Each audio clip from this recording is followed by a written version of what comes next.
उर्दू सीखो ऐसे। ये है हिंदी का ख।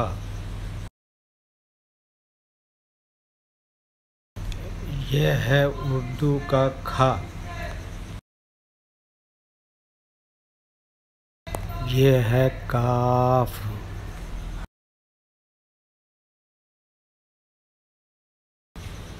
ये है दो चश्मी है।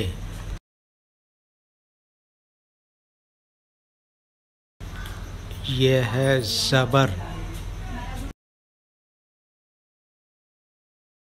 आज आप सीखेंगे हिंदी का अक्षर ख के ख के लिए उर्दू में कौन सा अक्षर है जो ख के लिए आता है और ख की जगह लिखा जाता है। तो ख के लिए ये आता है जिसको उर्दू वाले काफ और दो चश्मी है को मिलाकर बनाते हैं। जैसे इंग्लिश में ख के लिए कोई लेटर नहीं है, लेकिन के और एच को मिलाकर हिंदी का ख बनाते हैं। ऐसे ही उर्दू वाले काफ और दो चश्मी है को मिलाकर ख बनाते हैं। अच्छा, इसीलिए इसको हुरूफ मुरक्कबा में गिना जाता है। यानी जैसे हिंदी में कुछ अक्षर ऐसे हैं जो संयुक्त अक्षर कहलाते हैं, तो ये उर्दू के संयुक्त अक्षर में से है।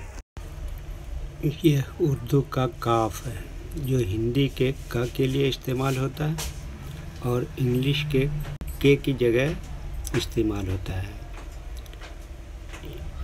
ये जो आप काफ देख रहे हैं, जब अकेला होगा तो इसकी शक्ल, सूरत और इमेज यही रहेगी, और जब किसी दूसरे अक्षर के साथ मिलकर आएगा तो इसकी शक्ल थोड़ी सी बदल जाती है, जैसा कि आगे दो चश्मी है के साथ मिलाकर लिखने पर देखेंगे। और ये मोबाइल के उर्दू कीबोर्ड पर ऐसा ही लिखा हुआ है, जिसको लिखने के लिए सिर्फ आपको टच करना होगा, जो स्क्रीन पे ऑटोमेटिक का लिखा हुआ आ जाएगा। ये जो आप देख रहे हैं दो चश्मी है, जिसके माध्यम से हिंदी के करीब करीब 12-13 अक्षर बनाए जाते हैं। ये दो चश्मी है हमेशा ऐसा ही रहेगी, चाहे अकेली हो, किसी दूसरे अक्षर के साथ मिलकर हो, इसकी शक्ल सूरत नहीं बदलेगी। और मोबाइल के उर्दू कीबोर्ड पर ऐसा ही लिखी हुई है, जिसको टच करने पर स्क्रीन पर ये दिखाई देगी। ये जो आप देख रहे हैं इसको ज़बर कहते हैं। ज़बर हमेशा अक्षर के ऊपर ही आता है,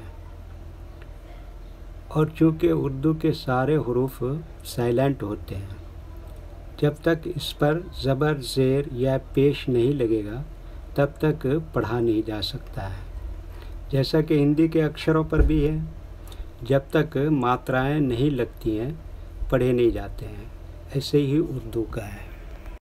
और ये भी मोबाइल के उर्दू कीबोर्ड पर बना हुआ है, जिसको लिखने के लिए आपको सिर्फ टच करना होगा।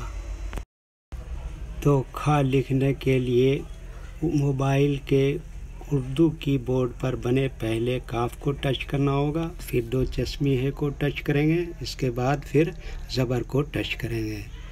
ठीक है, ओके। ये क्या है? हिंदी का ख। तो हम हाथ से लिखने के लिए देखेंगे कैसे का क्या तरीका है, हिंदी में ख उर्दू का कैसे लिखा जाता है। तो सबसे पहले हमें इसके लिए ये देखिए, इसको ध्यान से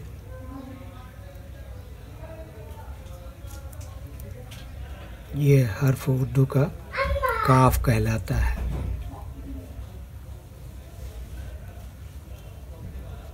क्या कहते हैं इसको?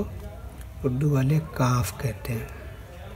इसके लिखने का तरीका यह है कि दो लाइनों के बीच में जो है ना, ये ऊपर वाली लाइन पे कलम रखेंगे और नीचे वाली पे लाएंगे, उसके बाद फिर ये ऊपर इधर उल्टे हाथ की तरफ लाके फिर सीधे के ऊपर थोड़ा सा उठाएंगे, फिर बाद में ये डंडा लगाएंगे। ठीक है, उसके बाद फिर हमें इसके लिए ये अक्षर उर्दू का जोड़ना पड़ेगा। इसको दो चश्मी है कहते हैं। इसको क्या कहते हैं? दो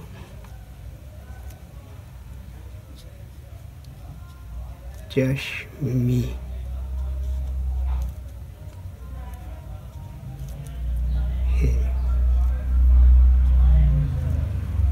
इसको क्या कहते हैं? दो चश्मी है।